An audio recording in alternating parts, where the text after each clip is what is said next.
세계 곳곳에서 전쟁이 계속 이어지고 있습니다. 이제는 전쟁뿐만이 아니라 전쟁 전후의 상황이 인류가 직면한 기후위기에 어떤 영향을 미치게 될지 또 생각해야 할 때라는 지적이 나오는데요.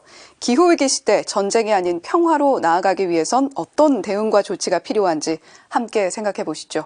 녹색전환연구소 지역전환팀 배보람 팀장님과 함께 이야기 나눠보겠습니다. 팀장님 어서 오세요. 네, 안녕하세요.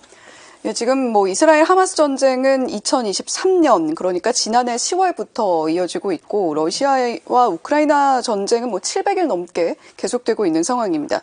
전쟁이 기후 위기에 미치는 영향은 얼마나 심각한가요? 네, 우크라이나 전쟁이 지난 2022년도 2월에 발발해서 이제 곧 3년째를 맞이하게 되는데요. 예. 최근 우크라이나의 정부기관과 그리고 우크라이나에 있는 환경단체들의 전문가들이 같이 연구보고서를 발간한 것이 있습니다. 지난해 이제 12월에 나온 보고서를 보면 전쟁 발발한 지 18개월, 한 550여일간 동안 배출됐던 온실가스 양이 약 1억 5천 톤에 달하는데요.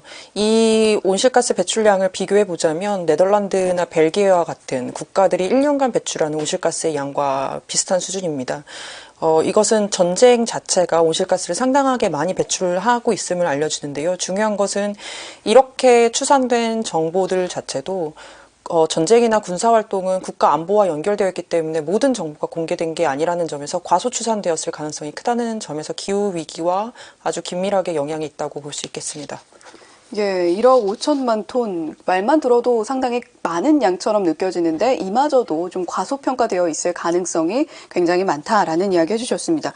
사실 전쟁이 아니더라도 무기 생산을 통해서 군비 증강, 군사 활동의 기후위기에 주는 영향도 상당할 것 같은데요. 어떻습니까? 그렇습니다. 군사 활동을 위해서 무기 생산이 매우 중요하고 무기를 확보하는 게 중요할 텐데요. 스톡홀름 평화연구에서 발표한 자료에 따르면 2022년도를 기준으로 전 세계 국방비 예산이 2천억 달러를 넘어섰다고 합니다. 한국 같은 경우도 상당히 많은 국방 예산을 이제 지출하고 있고, 특히 이제 남북관계 긴장 상황이 계속되면서 나라 재정 전체를 긴축 재정을 하고 있는 상황에서도 국방 예산은 증가했습니다. 이 국방 예산의 증가를 하는 이유에 대해서 국방부는 북핵 미사일 위기가 계속되고 핵 안보 위협이 있기 때문에 국방 예산이 필요하다고 이제 이야기하고 있죠. 수년째 전쟁이 계속되고 있는 우크라이나 같은 경우는 GDP의 35% 정도가 군사비로 되고 있다라는 데이터가 있습니다. 이런 것들을 봤을 때 국방 예산이 아니라 기후위기에 대응할 수 있도록 이 군사비 지출을 다른 곳으로 전유할 수 있다면 사실 이 기후위기에 대한 전쟁과 무기 활동에 주는 영향들 좀 줄이면서도 복지와 그리고 에너지 전환을 실천할 수 있다는 점에서 매우 중요할 것 같습니다.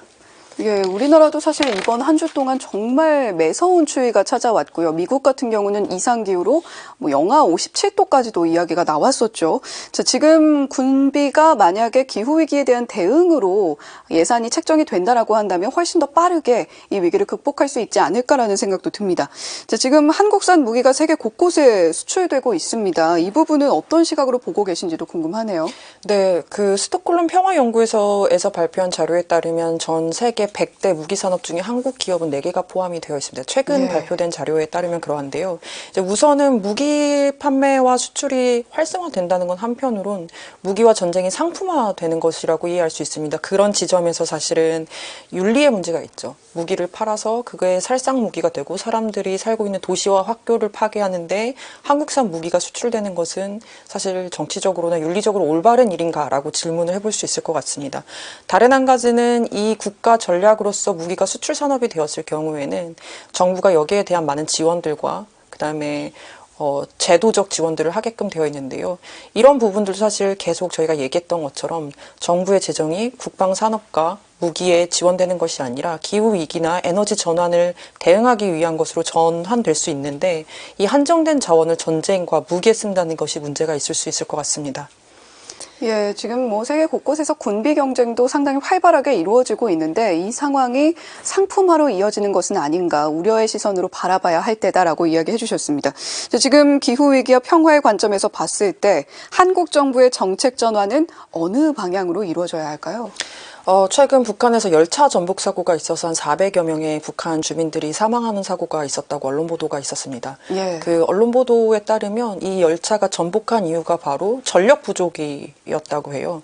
남북 관계가 지금 최근 매우 긴장된 상황으로 달려가고 있고 이 무기 증강과 군사적 그 긴장들이 높아가는 상황에서 어쩌면 지금 남북 관계에 정말로 필요한 것들, 북한의 주민들과 남한의 시민들에게 필요한 것은 이 두 국가가 군비 경쟁을 하는 것이 아니라 에너지 협력과 기후위기 대응을 통해서 서로가 조금 더 좋게 잘 살 수 있는 조건들을 만드는 게 아닐까라는 생각이 들고 한국 정부도 이러한 관점에서 외교와 통일 정책이 군사적 긴장과 안보 갈등이 아니라 기후위기를 위한 대응과 협력으로 바뀌어야 될 필요성이 있을 것 같습니다. 국제사회가 함께 움직여야 될 텐데 어떤 노력들이 더 필요할까요? 우선 군사와 무기 그리고 전쟁에 대한 온실가스 배출량을 국제적 규범에서 관리할 수 있도록 해야 될 것 같습니다. 그래서 특히 유엔 기후변화 협약을 통해서 군사활동과 무기에 대한 온실가스 배출량을 측정할 수 있도록 하고 그것들이 공개됨으로써 시민들이 무기와 전쟁, 군사활동에 대한 감시를 할 수 있는 여력들을 더 넓혀주는 것이 필요할 것 같습니다. 결국 우리 모두의 일이기 때문에 투명성이 굉장히 중요한 화두가 될 것 같습니다. 지금까지 배보람 녹색전환연구소 지역전환팀장님과 함께 이야기 나눠봤습니다. 오늘 말씀 고맙습니다.